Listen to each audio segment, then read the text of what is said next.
Sir మీరు కన్నేరు నుంచి ఇక్కడికి స్కూల్ షిఫ్ట్ చేయబడ్డది. దీన్ని ప్రజలకు మీరు కొన్ని సందేశం ఇవ్వండి.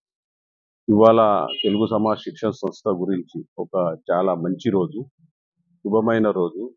ఏదైతే తెలుగు సమాజ్ శిక్షణ సంస్థ స్థాపించిన తర్వాత ప్రజలకు తెలుగు భాష, తెలుగు నేర్చుకోనికి మన పెద్దలు ఏదైతే భావన ఋషి Telugu medium English school open చేసి గవర్నమెంట్ గ్రాండెడ్ స్కూల్గా గవర్నమెంట్ నుంచి ఆమోదన తీసుకొని నడిపిస్తున్నాము.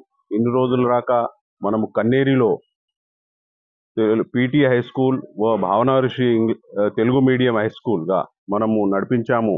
కానీ అక్కడ పిల్లలు తక్కువైన కారణంగా మనము కామద్గారు ఏరియా లోపల ఈ ఇంత పెద్ద చాలా విశాలమైన గ్రౌండు, ఇంత పెద్ద స్కూలు భవనము మన దగ్గర తెలుగు సమాజ్ శిక్షణ సంస్థ దగ్గర ఆల్రెడీ పైలట్ నుంచి ఉన్నది కాబట్టి మనము అక్కడి నుంచి భావన ఋషి తెలుగు మీడియం హై స్కూల్ను ఇక్కడ షిఫ్ట్ చేయడం జరిగింది. ఇవాళ మనము పూజలు చేసి ఇవాళ నుంచి మనము ఇక్కడ షిఫ్ట్ చేసినాము. నేను కామద్గారులో ఉండే తెలుగు ప్రజలకు అందరికీ విన్నపం చేస్తున్నాను, మీరందరూ ఈ స్కూల్లో అడ్మిషన్ తీసుకొని తెలుగును బతికియండి. తెలుగు భాషను పూర్తిగా మనం తెలుగు భాష, అందుకోసం తెలుగు నేర్చుకోండి.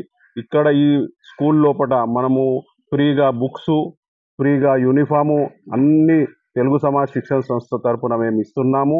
అందుకోసం మీరు అందరూ అడ్మిషన్ తీసుకోండి. ఈ స్కూల్ను చాలా ఎత్తుగా మనము పెంచాలని అందరికీ కోరుతున్నాము. ధన్యవాదం.